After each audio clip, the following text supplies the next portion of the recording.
하나님의 말씀을 우리가 함께 교독하겠습니다. 하나님 말씀은 우리 구약 성경 820면, 우리 시편 27편, 우리 1절에서 14절까지의 말씀을 제가 한 절 읽고 여러분이 한 절 읽고 함께 교독합니다. 구약 성경 820페이지 시편 27편 1절에서 14절까지의 말씀입니다. 여호와는 나의 빛이요 나의 구원이시니 내가 누구를 두려워하리요. 여호와는 내 생명의 능력이시니 내가 누구를 무서워하리요.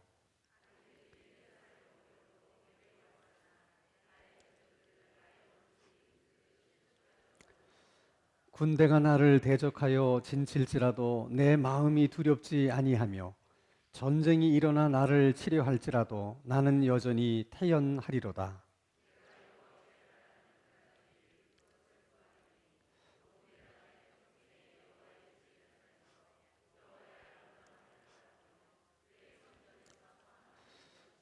여호와께서 환난 날에 나를 그의 초막 속에 비밀히 지키시고 그의 장막 은밀한 곳에 나를 숨기시며 높은 바위 위에 두시리로다.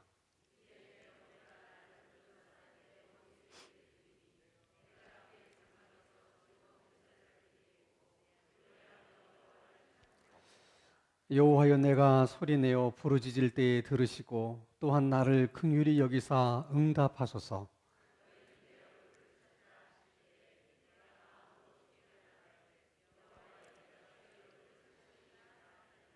주의 얼굴을 내게서 숨기지 마시고 주의 종을 노하여 버리지 마소서. 주는 나의 도움이 되셨나이다. 나의 구원의 하나님이시여 나를 버리지 마시고 떠나지 마소서. 여호와여 주의 도를 내게 가르치시고 내 원수를 생각하셔서 평탄한 길로 나를 인도하소서.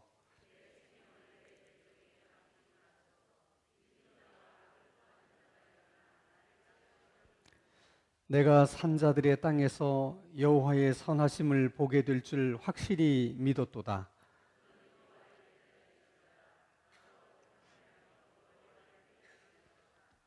아멘.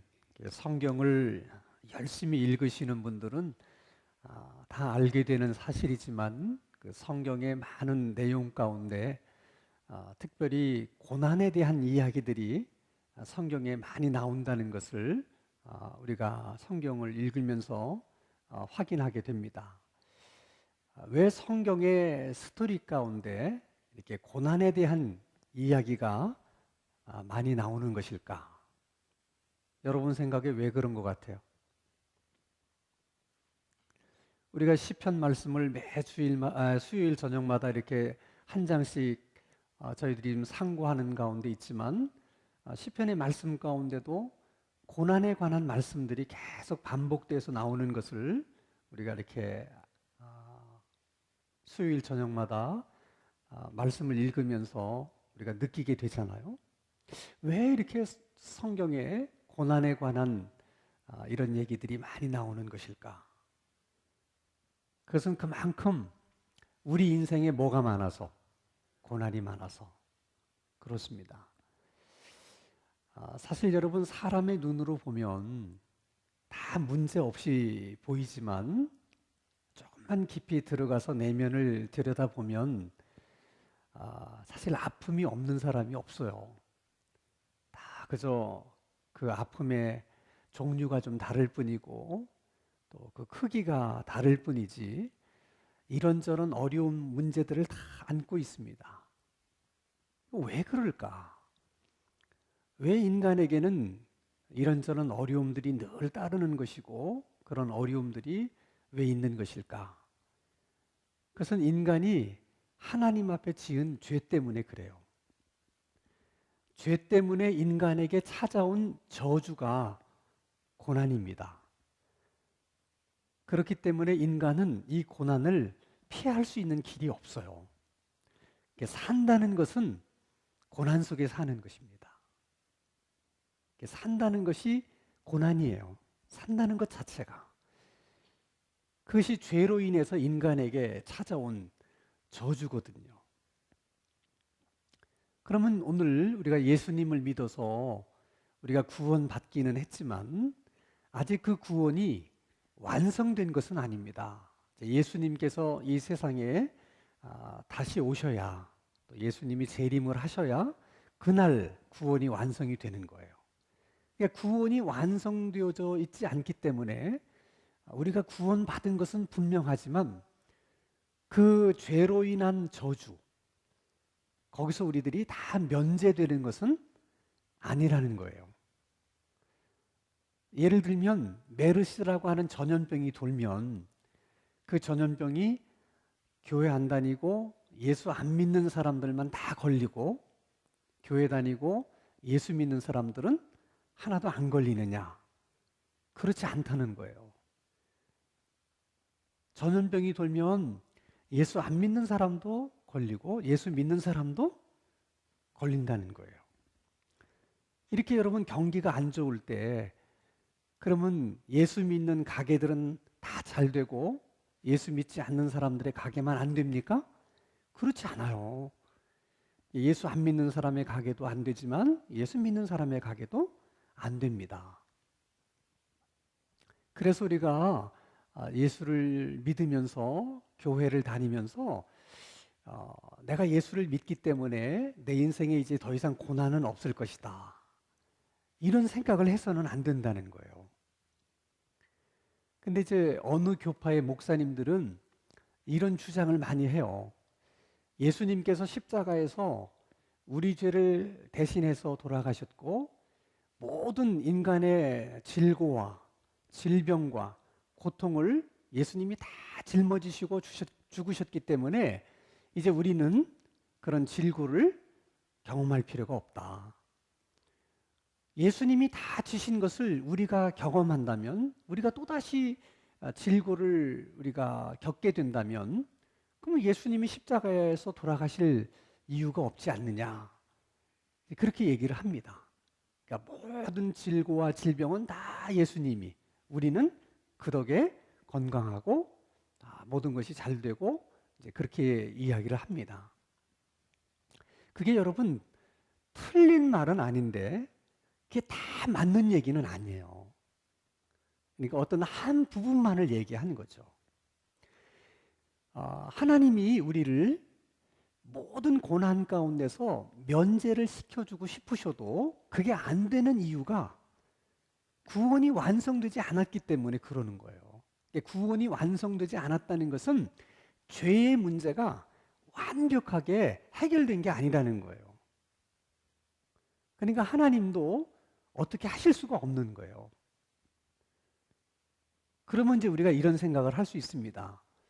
그럼 도대체 뭐 때문에 예수를 믿는 거냐? 그럼 뭐 예수 믿어서 뭐 할 거냐? 우리가 이런 생각을 할 수 있어요. 그런데 그렇지 않아요, 여러분. 자, 죄로 인해서 고난이라는 저주가 인간에게 임한 겁니다. 그 고난 속에는 질병도 있을 수 있고, 뭐 사업의 실패도 있을 수 있고, 사별의 아픔도 있을 수 있고, 모든 것이 다 그 안에 포함이 되는 것입니다. 그런데 예수님께서 십자가에 이제 달려 돌아가심으로 인해서 분명 저주로 인해서 우리들에게 찾아온 고난이지만 이제 그 고난을 하나님께서 우리들에게 유익한 것으로, 또 어떤 경우에는 우리에게 복이 되도록 그것을 바꾸어 주실 수가 있다는 거예요. 예수님이 십자가를 지셨기 때문에 하나님이 죄 때문에 인간에게 찾아온 고난이지만 합법적으로 그 고난을 우리들에게 유익하게 만들어 주실 수가 있고 그것을 우리에게 복이 되도록 만들어 주실 수가 있다는 것입니다. 그 차이를 여러분이 잘 이해하셔야 돼요. 그러니까 고난으로부터 우리를 면제시켜 주는 것은 아니지만, 그래서 우리도 똑같이 고난을 겪기는 하지만, 그러나 우리는 예수님을 믿기 때문에 예수 그리스도의 십자가의 공로를 우리가 힘입고 있기 때문에 그 고난을 하나님이 어떻게 막 바꾸어 주신다고요? 우리들에게 유익한 것으로, 우리들에게 복이 되도록 바꾸어 주신다는 거예요. 그 차이가 있는 거예요. 자, 예를 들어서 예수를 안 믿는 사람도 암에 걸리고 예수 믿는 사람도 암에 걸려요. 근데 똑같이 암에 걸렸는데 어떤 경우에는 하나님이 특별한 목적을 위해서 정말 하나님의 능력으로 그 암을 고쳐주시기도 해요. 근데 다 고쳐주신다? 아닙니다. 그러면 하나님이 고쳐주신 사람은 다른 사람에 비해서 믿음이 좋아서 그분만 고쳐주셨을까? 그게 아니라는 거예요. 그것은 그 사람을 통해서 하나님이 하셔야 될 어떤 특별한 목적이 있기 때문에 그렇게 하나님이 해주시는 거예요.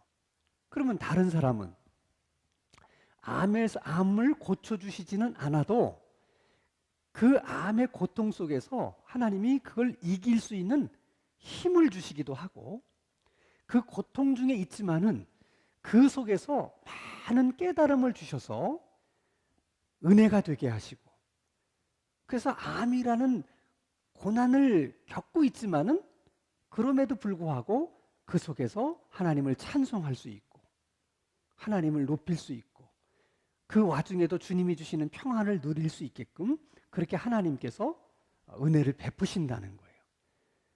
그 차이예요, 여러분. 근데 우리는 항상 어떤 생각만 가지고 있냐면 암이 걸렸다 그러면 나야만 된다고 생각하는 거예요. 그래야지 우리가 고난으로부터 면제받는 거라고 생각하는 거예요. 하나님도 다 그렇게 해주고 싶으세요, 우리에게.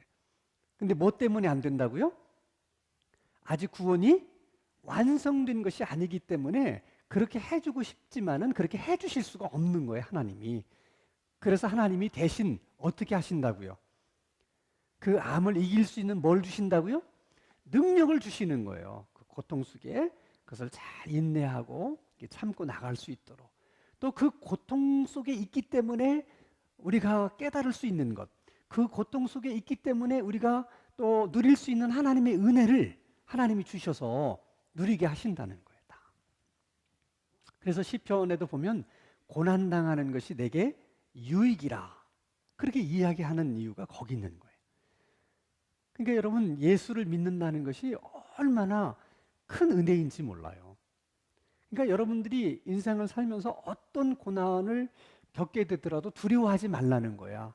그것은 인간이 지은 죄 때문에 어쩔 수 없이 인간에게 찾아오는 것이니까 고난이 내게 찾아왔을 때 이상한 일을 당하는 것처럼 여기지 말라는 거예요. 그건 지극히 당연한 거예요. 나에게 찾아온 이 고난이 다른 사람에게도 찾아갈 수 있는 것이고 모든 인류가 다 겪는 거예요. 모두 다. 유난히 나만 이런 고난을 겪는다고 생각하지 말라는 거예요. 종류만 다 다를 뿐이지 다 우리는 고난을 겪으며 살아갈 수밖에 없다. 그러나 우리가 두려워하지 않는 것은 예수 그리스도가 우리 죄를 대신해서 십자가에 돌아가셨기 때문에 이 고난을 하나님은 우리에게 유익한 것으로 바꾸어 주실 수 있고 또 그렇게 바꾸어 주신다. 아멘? 그 믿음이 있는 거예요. 항상 그렇게 생각하라는 거예요. 그렇게. 그러면 성경에 이렇게 고난의 얘기들이 많은 이유가 뭐냐? 우리가 겪는 고난도 케이스가 다 달라요. 질병의 고난도 있고 사람 때문에 겪는 고난도 있고 이게 다 다르잖아요. 그렇기 때문에 성경 여러 곳에서 나타나는 고난의 케이스들을 우리가 성경을 공부하면서 이럴 때는 이렇게 극복을 했구나. 또 이럴 때는 이렇게 해야 되는구나 하는 거를 배우라는 거예요. 그래서 그걸 많이 기록해 놓은 거예요. 이제 오늘의 경우도 마찬가지예요. 오늘의 경우는 또 우리가 이런 고난을 우리가 겪게 됐을 때 우리는 또 어떻게 해야 되는가 하는 것을 또 시편 27편에서 우리가 배우게 되는 것입니다. 자, 그러면 시편 27편에서 지금 시편 기자가 겪고 있는 고난이라고 하는 것이 뭔지를 한번 보겠습니다. 1절 봅니다. 같이 한번 읽습니다. 시작. 여호와는 나의 빛이요 나의 구원이시니 내가 누구를 두려워하리. 여호와는 내 생명의 능력이시니 내가 누구를 무서워하리요. 지금 시편 기자가 얘기합니다. 내가 누구를 두려워하리요? 내가 누구를 무서워하리요? 이런 얘기를 왜 하는 겁니까?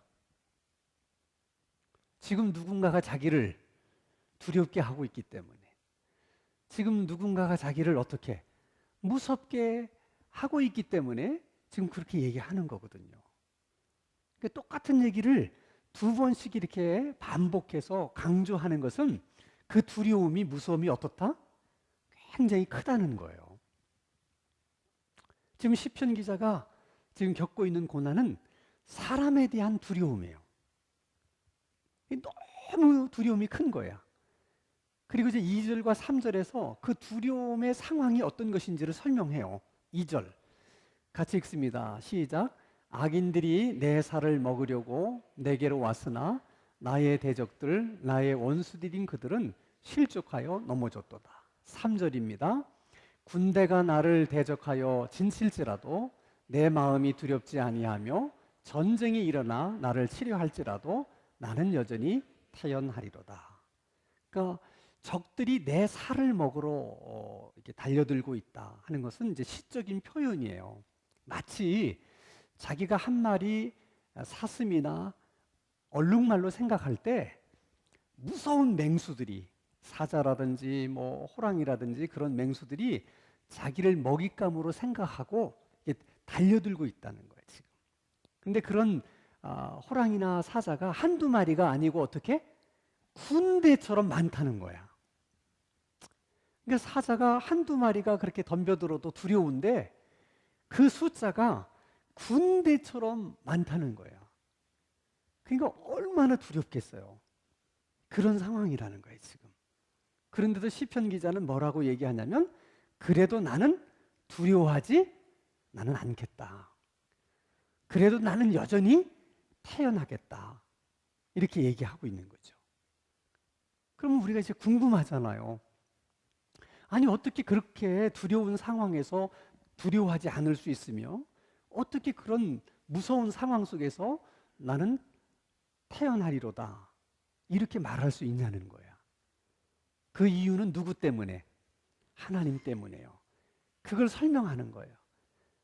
여호와가 나의 빛이시기 때문에, 여호와가 나의 구원이시기 때문에, 여호와가 내 생명의 능력이시기 때문에 계속 하나님에 대한 얘기를 합니다. 하나님에 대한 얘기를 5절 말씀을 한번 보세요. 같이 읽습니다. 시작. 여호와께서 환난 날에 나를 그의 초막 속에 비밀히 지키시고 그의 장막 은밀한 곳에 나를 숨기시며 높은 바위 위에 두시리로다. 여호와는 나의 빛이시고 구원이시고 생명의 능력이시며 나를 또 은밀한 곳에 숨기시고 지키시는 분이시고 높은 바위 위에 나를 안전하도록 나를 그곳에 두시는 분이시다. 그 얘기를 하는 거예요. 그러니까 지금 다윗이 하나님에 대한 얘기를 좀 쭉 하는데, 지금 다윗이 얘기하고 있는 하나님은 교실에서 뭐 이렇게 배워서 아는 하나님이 아니고 지금까지 자기가 살아오면서 경험했던 하나님을 딱 표현하는 거야. 자, 빛이 되신 하나님. 자, 여러분, 여기 불을 끄면 깜깜하잖아요, 사방이. 근데 스위치를 딱 올리고 전등이 켜지는 순간 어두움은 순식간에 싹 물러가요. 그게 빛의 능력이에요. 그러니까 다윗이 여호와는 나의 빛이시다 이럴 때는 대적들이 나를 그렇게 많이 진칠지라도 하나님이 힘을 한번 쓰시면 어떻게? 그 수많은 대적들이 한순간에 다 나가 자빠지는 거예요. 그걸 다윗이 아는 거야. 그래서 지금 그 상황 속에서도 그런 하나님을 기억해내면서 얘기하는 거예요. 여호와는 나의 빛이시고 구원이시고 능력이시다. 그 하나님이 나를 비밀히 숨기시면 적들이 가까이 있음에도 나를 찾지를 못하는 거야. 왜? 하나님이 숨겨주셨기 때문에. 하나님이 나를 지키시면 적들이 아무리 나를 해하려고 해도 해할 수가 없는 거야. 왜? 하나님이 나를 지키시고 계시기 때문에. 하나님을 높은 바위에 나를 올려다 놓으시면 적들이 밑에서 보기는 보는데 너무 높은 바위에 내가 있기 때문에 어떻게 해볼 재간이 없는 거예요. 그러니까 보다가 어떻게 다 그냥 돌아가야만 있는.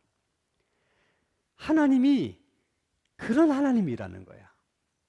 그래서 그런 하나님이라고 하는 것을 전제하고 이제 7절과 8절에서 다윗이 기도를 시작해요. 그러니까 여러분, 기도를 하는데 내 기도를 들으시는 그 하나님이 어떤 하나님이냐를 알고 기도하는 것과 모르고 기도하는 것은 천지 차이예요. 그래서 여러분, 기도의 사람이 되려고 하면 성경 공부를 열심히 해야 돼. 성경을 열심히 읽어야 돼. 그래서 내 기도를 들으시는 하나님이 어떤 하나님인가 하는 것을 알고 그리고 체험을 많이 해야 돼요. 다윗처럼. 그래야지만 기도할 때 확신이 있는 거야. 근데 그 하나님을 모르면 그냥 기도의 소리만 클 뿐이지 기도의 자신감도 확신이 없는 겁니다. 정말 여러분, 우리가 기도할 때 여호와는 나의 빛이시다. 그분이 한번 힘을 쓰면 대적들이 한순간에 다 박살이 날 것이다. 그런 믿음이 있어서 정말 그런 하나님 앞에 기도하는 거하고 그냥 기도하는 거하고 어떻게 같을 수가 있겠어요?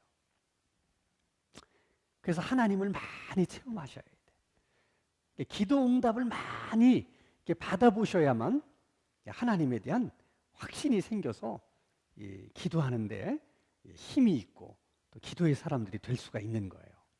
자, 그러면 지금 다윗이 여호와는 나의 빛이시고 구원이시며 생명의 능력이시고 나를 비밀한 것에 숨기시고 지키시고 높은 바위에 나를 안전하게 거하게 하시는 하나님이시다. 그걸 전제하면서 이제 기도를 시작합니다. 7절 같이 읽습니다. 시작. 여호와여 내가 소리내어 부르짖을 때 들으시고 또한 나를 긍휼히 여기사 응답하소서. 그러니까 여러분, 이런 그 기도가 얼마나 아름답습니까? 응? 이게 아름다운 성경 기조는 금방 지우면 안 됩니다. 이게. 응? 다시 한번 7절 말씀을 다시 한번 띄워주세요. 7절 말씀. 여호와여 내가 소리내어 부르짖을 때에 들으시고 또한 나를 긍휼히 여기사 응답하소서. 이런 아름다운 이런 시적인 이런 기도가 흘러나올 수 있는 것은 하나님이 그런 하나님이라는 것을 알기 때문에 저런 기도가 나오는 거예요.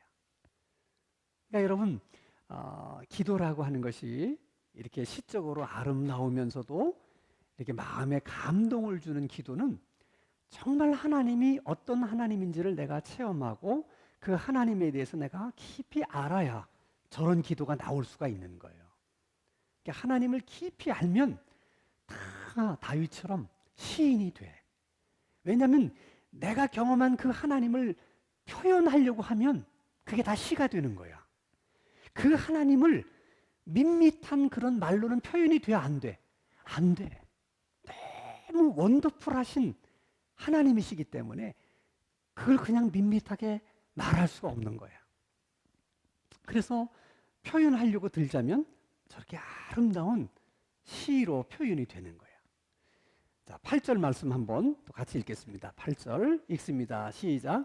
너희는 내 얼굴을 찾으라 하실 때에 내가 마음으로 주께 말하되 여호와여 내가 주의 얼굴을 찾으리이다 하였나이다. 이것도 주목하셔야 돼. 하나님이 어떤 하나님이라고 하는 것을 잘 알고 있었던 다윗이 또 그런 하나님을 체험했던 다윗이 그걸 전제로 기도를 하면서도 8절에 보면 하나님께서 약속하신 말씀을 근거로 해서 하나님 앞에 또 기도하고 있다는 거예요. 뭐라고 얘기합니까? 너희는 내 얼굴을 찾으라 하실 때, 이거 누가 얘기한 거야? 하나님이. 하나님이 그렇게 말씀하셨기 때문에 내가 어떻게 한다는 거야? 주의 얼굴을 찾습니다. 이게 여러분 굉장히 파워풀한 기도예요. 그러니까 언제나 여러분들이 능력 있는 기도를 할 때는 이렇게 하나님을 알아야 되고, 두 번째는 하나님께서 약속하신 말씀을 근거로 가지고 기도해야 돼. 그냥 하지 말고. 하나님이 찾으라 하셨기 때문에 제가 하나님을 찾는 것입니다. 그렇게 얘기하면 하나님이 할 말이 있어요, 없어요? 하나님을 할 말이 없게 만드셔야 돼, 여러분들이. 그러려면 하나님의 말씀을 자꾸 근거로 얘기해야 돼. 그러니까 여러분들이 기도하다가 기도가 잘 안 될 때는 말씀을 자꾸 생각해내야 돼. 시편 50편 15절에 환난 날에 나를 부르라. 내가 너를 건지리니 내가 나를 영화롭게 하리로다. 환난 날에 나를 부르라고 말씀하신 하나님, 제가 하나님께 부르짖나이다. 환난 날에 나를 부르라. 내가 너를 건지리라고 말씀하신 하나님, 이 고난 중에 내가 하나님께 부르짖사오니 주여 나를 건지시옵소서. 이렇게 기도하는 거예요. 그래서 말씀을 알아야지 능력 있는 기도가 되는 거예요. 또 여러분, 이사야서 55장 6절 말씀 같은 데 보면 너희는 여호와가 가까이 계실 때에 그를 부르고 만날 만할 때에 그를 찾으라. 주님, 만날 만할 때에 찾으라고 말씀하신 하나님, 지금이 이때이옵니다. 제가 하나님을 찾습니다. 하나님이 가까이 계실 때에 부르라고 말씀하신 하나님, 주님이 지금 제 곁에 가까이 계심을 믿고 제가 주님을 찾습니다. 주께 부르짖습니다. 이렇게 기도하라. 또 예레미야 33장 3절에 보면 너는 내게 부르짖으라. 내가 내게 응답하겠고 내가 알지 못하는 크고 비밀한 일을 내게 보이리라. 너는 내게 부르짖으라고 말씀하신 하나님, 제가 부르짖습니다. 부르짖으면 응답하리라고 말씀하신 하나님, 제게 응답해 주시옵소서. 그렇게 기도하는 거예요. 그러니까 그런 기도를 하려면 뭘 잘 알아야 돼? 말씀을 잘 알아야 돼. 말씀을. 그러니까 여러분, 좋은 말씀들이 있으면 이렇게 줄을 거놓고 그 말씀을 많이 읽고 묵상하고 할 수 있으면 그 말씀을 암송을 하세요. 그러면 기도할 때 너무 큰 힘이 되는 거야. 말씀들을 붙잡고 기도하면. 그러면서 쭉 그렇게 기도하다 보니까 하나님이 너무 좋으신 분이야. 그런 생각이 자꾸 드는 거야. 그래서 10절 말씀에 보면 이렇게 얘기를 해요. 같이 읽습니다. 시작. 내 부모는 나를 버렸으나 여호와는 나를 영접하시리이다. 부모가 얼마나 가까운 사이예요. 부모님이 얼마나 자식에게 잘합니까? 그러나 그런 부모가 나를 버렸다 하더라도, 그런 부모가 내 입장을 이해하지 못하고, 그런 부부가 내가 어려움을 당할 때 도움을 줄 수 없다 할지라도, 누구는? 하나님은 나를 영접해 주시고, 하나님은 내 사정을 아시고, 하나님은 내 심정을 이해해 주시고, 하나님은 나를 도와주시는 하나님이시다. 그러니까 다윗이 기도하면 기도할수록 누구에 대해서 자꾸 알게 되는 거야? 하나님이 얼마나 좋으신 분인가를 기도하면서 계속 깨닫게 되는 거야. 그러다 보면 사람이 기도가 바뀌어요. 처음에는 내 문제를 해결하려고 그래서 막 악을 쓰고 막 기도하는데, 이렇게 하나님에 대해서 계속 하다 보면 하나님이 어떤 분인가를 점점 깨닫게 되면서 마음의 소원이 달라져요. 4절을 보십시다. 같이 읽습니다. 시작. 내가 여호와께 바라는 한 가지 일, 그것을 구하리니 곧 내가 내 평생에 여호와의 집에 살면서 여호와의 아름다움을 바라보며 그의 성전에서 사모하는 그것이라. 6절입니다. 시편 27편 6절 같이 읽습니다. 시작. 이제 내 머리가 나를 둘러싼 내 원수 위에 들리리니 내가 그의 장막에서 즐거운 제사를 드리겠고 노래하며 여호와를 찬송하리로다. 지금 무서워하고 두려워할 수 있는 상황 속에서 지금 하나님의 막 기도하다 보니까 자기 내면의 깊은 곳에서 정말 원하는 것은 이 두려움에서 빨리 벗어났으면 좋겠다. 그런 것이 아니라 내가 하나님의 집을 사모하면서 하나님의 집에 거하면서 하나님께 늘 즐거운 제사를 드리고 하나님의 전에 거하면서 하나님을 바라보면서 그렇게 살았으면 좋겠다 하는 것을 깨닫게 된 거야.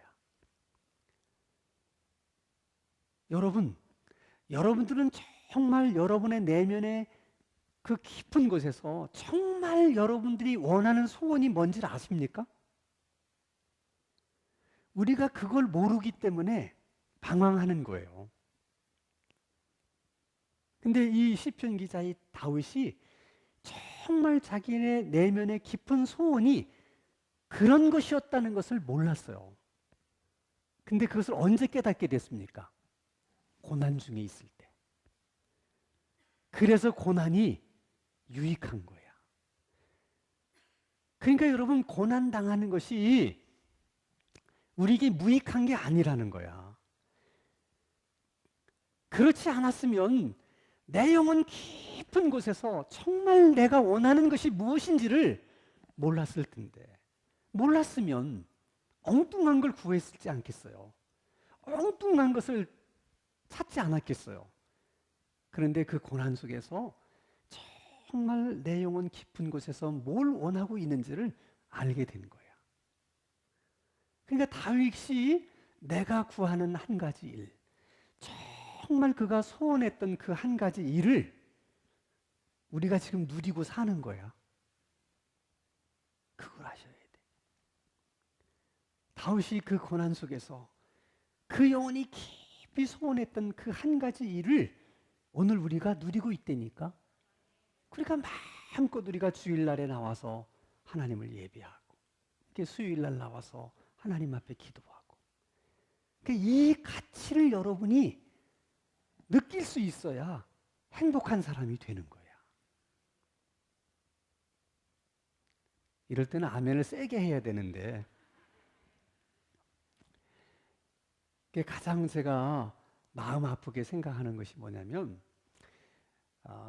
문제가 있어서 너무 힘들고 어려울 때는 사람들이 나와서 기도를 해요. 막 눈물로 기도하고 막 소리 지르고 기도하고. 그래서 하나님이 기도 응답을 해주셨어요. 이 문제가 해결이 됐어. 그러면 안 나와. 그러니까 이 기도한다는 가치를 모르는 거예요. 정말 내 영혼 깊은 곳에서 무엇을 소원하고 있는지를 모르는 거야. 그저 눈앞에 있는 고난, 어려움만 해결이 되면 된다고 생각하는 거예요. 그렇지 않아요, 여러분. 그 문제 해결되고 나면 또 다른 문제가 생길까 안 생길까? 그게 인생이라니까요. 구원이 완성되기 전까지는 어쩔 수가 없는 거야. 그러니까 여러분들이 그 문제 해결됐다고 나는 다 됐다고 생각하면 안 돼. 사는 날까지 고난은 어떻게? 계속 있는 거예요. 그걸 인생이라고 생각해야 되는 거야. 그게 인생이야. 그러나 우리가 두려워할 게 없는 거야. 어떤 고난이 찾아오더라도 결국 예수님 때문에, 예수님 십자가 때문에 그 고난은 내게 유익이 될 것이니까 우리가 그 믿음이 있기 때문에 두려워하지 않는 거예요. 그래서 다윗이 13절에서 아주 귀중한 고백을 해요. 13절 같이 읽습니다. 시작. 내가 산자들의 땅에서 여호와의 선하심을 보게 될 줄을 확실히 믿었도다. 이것도 다 시적인 표현이기 때문에 언뜻 이해가 안 돼요. 근데 이게 풀어서 설명하면 이런 뜻입니다. 지금까지 내가 살아왔던 내 삶 속에서 많은 위기와 어려움들이 있었지만, 그러나 그때마다 내가 하나님에 대한 믿음을 가지고 그렇게 하나님 앞에 기도했더니 하나님이 그런 위기 속에서 나를 건져주셔서, 그래서 지금 내가 여기까지 올 수 있었고 지금 내가 이렇게 살 수 있게 된 것이다. 만약 내가 그때 하나님에 대한 그런 믿음이 없어서 내가 기도하지 못했더라면 오늘날 나는 망했을 것이다. 그 고백이에요. 그걸 그렇게 표현한 거야. 자, 그리고 나니까 이제 분명해졌어요. 내가 지금까지 인생을 살아오면서 위기를 만난 적이 한두 번이 아니야. 지금 내가 만나고 있는 위기도 새삼스러울 게 없다는 거야. 예전에도 그런 위기가 있었다는 거야. 그런 어려움이 있었다는 거야. 그래서 생각해 보니까 그때도 하나님에 대한 믿음을 가지고 기도했기 때문에 내가 오늘까지 살아남을 수가 있었고 여기까지 올 수가 있었다는 거야. 그러면 지금도 내가 믿음을 가지고 하나님 앞에 기도하면 결국은 하나님께서 나를 건져주시고 또 예전처럼 나를 이렇게 강건하도록 하나님께서 인도해 주실 것이다. 그런 믿음이 생긴 거지. 그런 믿음이 확 오니까 사람들 앞에서 담대하게 얘기할 수 있는 거예요. 그게 14절이야. 같이 읽습니다. 시작. 너는 여호와를 기다릴지어다. 강하고 담대하며 여호와를 기다릴지어다. 이게 결론이야. 그런 경험 속에서 확신이 드는 거예요. 기다리라. 예전에도 그렇게 하셨던 하나님이 오늘도 그렇게 하실 것이다. 하나님을 기다리라. 기도의 응답을 기다리라. 하나님은 반드시 예전에 그러셨던 것처럼 오늘도 기도에 응답해 주실 것이다. 그래서 하나님이 오늘 우리들도 다 그렇게 다윗처럼 살기를 원하시는 거야. 보세요, 여러분. 축복을 받아서 또 뭐 삶이 성공을 해서 다 잘 될 때는 무슨 믿음이 필요하겠어요? 아니, 모든 게 다 잘 될 때 뭐 감사하는 거야. 예수 믿는 사람이나 안 믿는 사람이나 다 할 수 있는 거잖아요. 그게 무슨 믿음이 필요해요? 근데 하나님이 정말 우리들에게 원하는 것은 믿지 않는 사람들처럼 그렇게 사는 것을 하나님이 우리에게 원하시는 게 아니라는 거야. 그건 믿지 않는 사람의 삶 속에서도 하나님이 보시는 거야. 근데 우리는 하나님을 믿는 사람들이기 때문에 그런 면에서 좀 달라야 된다는 거야. 감사할 수 없는 상황임에도 불구하고 믿음을 가지고 하나님을 신뢰하는 그 믿음 때문에 절망하지 않고 낙심하지 않고 하나님 앞에 기도하며 응답을 기다리고 또 하나님의 응답을 받으면 응답해 주신 하나님을 높이고 찬양하고 받은 응답을 많은 사람들에게 하나님이 이렇게 하셨다고 간증하고 우리들이 다 삶 속에서 그렇게 살아주기를 원하는 거예요. 그게 하나님 아버지 우리를 향하신 마음이세요. 그게 아버지의 기대세요. 그런 믿음을 보고 싶은 거예요. 믿지 않는 사람들에게 그런 믿음을 보여주시기를 원하는 거예요. 그래서 하나님을 믿는 사람들은 그래서 그렇구나 하는 것을 믿지 않는 사람들이 보게 되기를 바라는 거예요. 그래서 오늘도 여러분 시편 27편을 여러분의 말씀으로 받으세요. 여러분들이 어떤 고난이 있을지 모르겠어요. 시편 기자가 지금 당한 것처럼 사람이 여러분을 두렵게 할 수도 있어요. 뭐 그것이 회사 사장님일 수도 있고 시어머니일 수도 있고 뭐 가까운 이웃일 수도 있고 어쨌든 그 사람이 굉장히 나를 두렵게 하는 것일 수 있습니다. 그러나 여호와는 나의 빛이시고 구원이시며 나의 생명의 능력이 되시기 때문에 나를 은밀한 장막에 나를 보호해 주시고 지키시고 높은 바위 위에 안전하게 거하게 하시는 하나님이시기 때문에 내가 두려워하지 않겠다. 오히려 내가 그 하나님 앞에 기도할 것이다. 환난 날에 나를 부르라. 내가 너를 건지리니 네가 나를 영화롭게 하리로다. 환난 날에 나를 부르시라고 하는 그 하나님 앞에 내가 부르짖으며 건지시리라고 약속하신 그 말씀을 믿으면서 내가 하나님께 기도하리라. 그래서 다윗이 경험했던 그 하나님을 체험하고 다윗이 경험했던 그 기도의 응답을 다 경험할 수 있는 우리 모두가 될 수 있기를 주님의 이름으로 축원합니다.